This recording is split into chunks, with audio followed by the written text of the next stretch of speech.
afternoon. Thank you so much for joining us. I'm Congresswoman Hillary Scholten, joined here by my colleague, Haley Stevens. We're here at the North Lake Processing Center in Baldwin, Michigan, where we just conducted an oversight tour of the conditions here. Obviously, late last year, unfortunately, an individual died in this processing facility. Congresswoman Stevens and I led a letter to ask about the conditions here that led to that circumstance, as well as general oversight. We had not yet received a response to our letter, so we wanted to come here today and follow up and see for ourselves. There are 1,500 individuals from across the state and the Midwest region that are held here at this facility, the vast majority of which are men, 100 or so women. We were told before we came here today, we asked to put out a sign-up sheet for individuals who wanted to speak with us. Nearly 100 individuals signed up to want to speak to a member of Congress. We were only afforded the opportunity to speak with about 4 today. The situation with respect to ICE across the country is desperate, and we need members of Congress paying attention, conducting more visits like these so that they can care for their constituents. And also, places like this aren't free. Billions of taxpayer dollars go into funding these facilities every single year. It is incumbent on us to make sure that those taxpayer dollars are used wisely and appropriately within the rule of law. I'm going to turn it over to Congresswoman Stevens for her remarks, and we're of course happy to answer your questions. So as you just heard, we spent several hours touring and visiting what is commonly known as the Baldwin ICE Detention Facility, but what is officially known as the North Lake Processing Center. This is run by a private entity known as GEO. They contract through DHS. We had a mix of individuals who were contractors and several DHS employees with us. The conversations with detainees were very eye-opening. Our questions were answered, but there's also more questions. And the oversight and the transparency of this center begins at the very top. And unfortunately, the outreach that Congresswoman Scholten and I made to our Department of Homeland Security Secretary, Kristi Noem, went unanswered around the death of Mr. Ganchev. And it was recognized today that we had sent that correspondence. What we were informed of is that there is still an ongoing review of his death, and yet a man is dead.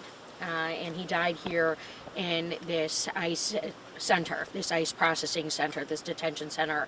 The average length of time of someone who's been intaken is about 48 days. We spoke to an individual who's been here since July and is caught in open space. We're lawmakers. We need to also roll up our sleeves, as we have done, for the safety and security of our country, of our state of Michigan, but also to close loopholes and to make sure that we have fair processes and transparency from the top down to the bottom. I remain disappointed in Secretary Noem. I have lost faith in her leadership and her ability to run the Department of Homeland Security, and we are still waiting for answers from her.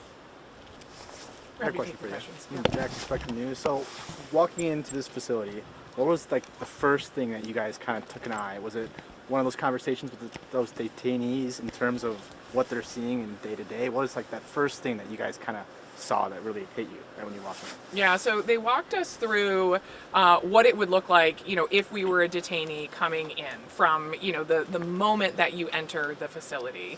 And I think the thing that first hit me is, these individuals are separated from their possessions, that they bring in with them.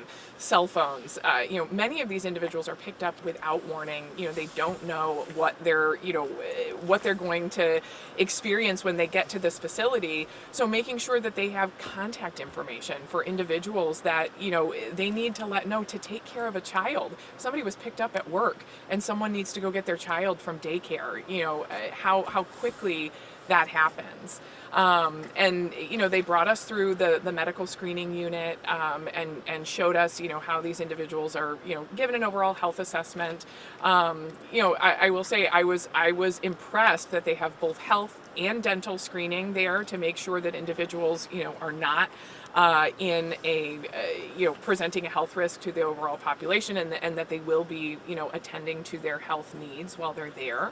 And then we were afforded an opportunity to go back in and speak to individuals in the pod and in the chapel. And when it comes to those detainees, we had a lawyer out here talking about communication within their clients, because those are their clients. Have you felt that in a certain sense, whether that's communication with their loved ones, their legal representatives? What was that like? There seems to be a disconnect, because before I came here today, I have heard about people who've made the journey to come up here to visit and have been declined. They walked us through a somewhat confusing schedule, frankly, of when visits can take place. They do have soundproof rooms with technology for detainees to engage with a lawyer privately. The safety and security is also something that really caught my attention when we walked in. The processing unit is quite sterile when you walk in. There's one toilet. They claimed that they have one toilet that is kind of shielded by a plastic curtain for privacy, minimal privacy, and then they claimed that detainees get a meal upon arrival. Maybe it's a bag of snacks. I don't think they're walked immediately into the cafeteria. The clothing that they are provided is not made in America. I was able to check the labels on that. They did walk us through the washer system, and Congresswoman Scholten impressed upon the facility operators on the cleaning schedule to make sure that people weren't wearing soiled clothes. We had a chance to talk to a woman who was pregnant, who was taken in a handful of days ago, very distressed, very upset, lacking answers, needing translation services, a Spanish speaker. And that was obviously quite sobering. The communication, really stood out to me as well. When we said that we wanted to meet with individuals, we impressed upon them, if these individuals did not speak English or Spanish, I'm fluent in Spanish, we needed interpretation services available. When we got to the meet with the men in the detention center, there was only one English speaker. The other two had non-Spanish interpretation needs that were not able to be met. Even though we had been assured there would be an interpreter there, no interpreter was available. We asked if we could use the phone service. That had not been available, and then we had to push, to go and try and use the phone in another unit, which was only available for one of the individuals, but not the other. Yeah, and then there was fear also around speaking out to us, fear of punishment or retribution. And how did that come about in terms of talking to detainees? Did you guys? We also had another question right here too. Yeah. I want to make sure we can get to everybody, but yeah. I'm just curious. I think a lot of people, since we don't really get an inside view of what it's like inside. What are the conditions like? What are detainees there telling you? Are they being treated well? Like I've heard stories of like a bunch of people being packed into a room with no place to sleep, with foil blankets. I'm just wondering what you're seeing. Yeah. So, I mean, I will say what we saw today, right, and this was a pre-planned visit, and this is why, a lot of people are saying, this is why we try to show up unannounced as well and make sure that, you haven't been preparing for this visit for 3 months to make sure everything is neat and in order. What does it look like on a day-to-day basis when we're not there? The facility today was clean. It was individuals were getting their meals on time. We heard from individuals who said that they were getting everything that they need. Congressman Stevens mentioned we talked to one of the a pregnant woman who was there, and she said that yes, they are going above and beyond to give her everything they need. So we do need to be honest about that, and yet. We know that an individual has died in this facility, and we still don't have answers as to why. And that is important not to lose sight of. Just because, things looked in order today, right, doesn't mean that's always how it existed. We also talked to another gentleman for an extended period of time that said, he was kept for several weeks in what everyone there refers to as the hole, which is similar to a solitary confinement when people have, management problems, behavioral management problems. He spoke of being, kept in a freezing room where he couldn't feel his toes, and having his food just thrown into his cell. So these are things that we really need to take seriously. The bunking situation is two to a room. And then there's a central room where, about 100 people who are in that pod can gather. Yeah, and they're able to keep some food items through the commissary in their rooms, their holding cells, in addition to bowls for the cooking of noodles.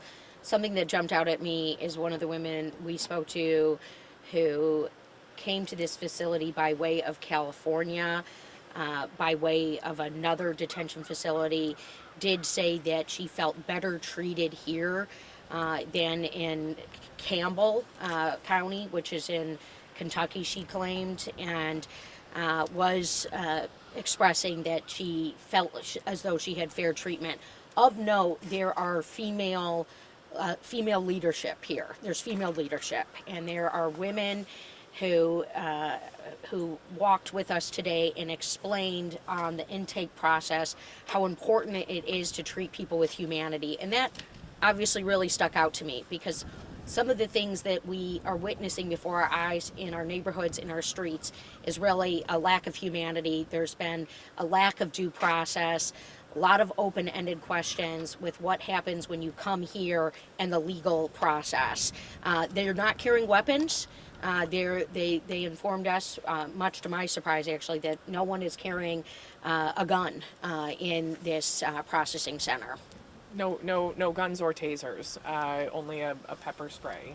So there's no weapons at all in the facility. Isn't that kind of weird if there's supposed to be violent criminals in there? Right. What are these individuals being detained for? Right. Yeah. Well, we also know that 11% of ICE arrests are people with criminal records. Only 11%. So we've got 1 in 10 cases, and there's frankly an exploiting of, our Constitution and our system of laws, which, when you have interpretation difficulties and a legal system that isn't acting. You had a question, ma'am? Yeah, I want to talk about Aaron Sullivan with CZM. I want to talk about the leadership that you spoke to today, because I know they said treating inmates with respect is something that they, discussed with you. We've heard from a lot of people with loved ones here that that's not the case. Guards turning their badges around so they can't identify them. Phone calls being cut when people do discuss the conditions here. Did you guys press on that at all? We did, especially when, we spoke to a gentleman who was clearly very nervous about telling us about the conditions. And he said, I hope that this isn't used as retribution against me and I get sent back to the hole, because I really want to speak honestly with you. We did ask for an opportunity to speak with him alone and in private, and we were denied that opportunity. So, and we were denied the opportunity to speak with many people who wanted to speak with us. They watched you? They were in the room with us, yes. And, I think that is one thing, again, oversight is not a single letter on a single occasion, and that's what I think I really want to impress today on what I think all of our colleagues, Republicans and Democrats, should be doing. Congresswoman Stevens and I sent a letter. When we didn't get an answer to a letter, we came here to see for ourselves. Now we're going to be following up to make sure this gentleman who spoke so freely to us doesn't experience the retribution that he is afraid of experiencing. So, I think it's not a one and done. We need to continue, holding accountable every single day. It's what, our constituents sent us We to sent Washington congressional to do. oversight to the Secretary of Homeland Security about what is actually taking place here. And there was an attorney when we were leaving in the vestibule waiting to come in, and he informed that he was planning to see almost 100 people. That's his waiting list. Yes, Today. sir. Do you have a sense of where the detainees here are coming in from? I know you mentioned there was one woman from California. Is it primarily people that are being detained initially in Michigan or elsewhere? Mostly Michigan is what vast we heard majority. from. There was Grand Rapids. There were several I talked to from Warren in And then Macomb County. Was it difficult to organize this visit as a whole? Were there any roadblocks or challenges to actually getting this visit to happen. You know, I will say they were very forthcoming in allowing us to come here, and we were able to schedule this on our time frame. We did get the visit cut short from you know, by an hour, you know, which was frustrating, especially given the fact that, you know, there were 100 detainees apparently that wanted to speak to us, that were so desperate for, you know, a connection to someone to help them. We originally were given 3 hours, and they cut it to 2 today. Yeah. So yeah. Yep.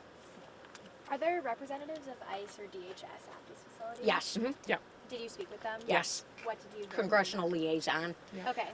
was here from DHS, someone who had served in the Marines for 27 years, came from my congressional district, was certainly eager to be transparent and kind of show where they're trying to make improvements. Where I come in as a lawmaker who's trying to stand up to, frankly, some of the abuses of power that we've seen stemming from the very top, even all the way up to the president, who's threatened to deploy the military on Americans when local law enforcement and state officials aren't asking for it. ICE needs to take off their masks in the streets. ICE needs to have accountability. What we've witnessed before our very eyes taking place in Minneapolis is outrageous, and it's infuriating. And we have dead Americans, and we also have individuals who are being detained who haven't committed a crime and then are caught up in a legal system, and they have disrupted lives. They have family who is being hurt, and frankly, you know, communities who are left with a lot of answers. Notably, you know, they designate the detainees here who have a criminal background. They make them wear red jumpsuits in the population. I think we only saw 2, 3 people in red jumpsuits in there.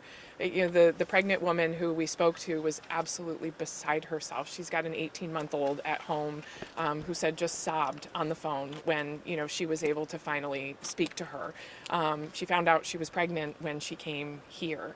And, you know, she's just beside herself to try and get back to her daughter. You know, her husband works around the clock. They take shifts. You know, he works, she comes home and takes care of, you know, he takes care of the baby when she comes home, and then she goes to work. And now she's, you know, she doesn't know how they're going to be able to make this work if she's not there to do it. And she said, I've never done anything wrong, and, you know, I have asylum. Why did I even get picked up? She had no answers.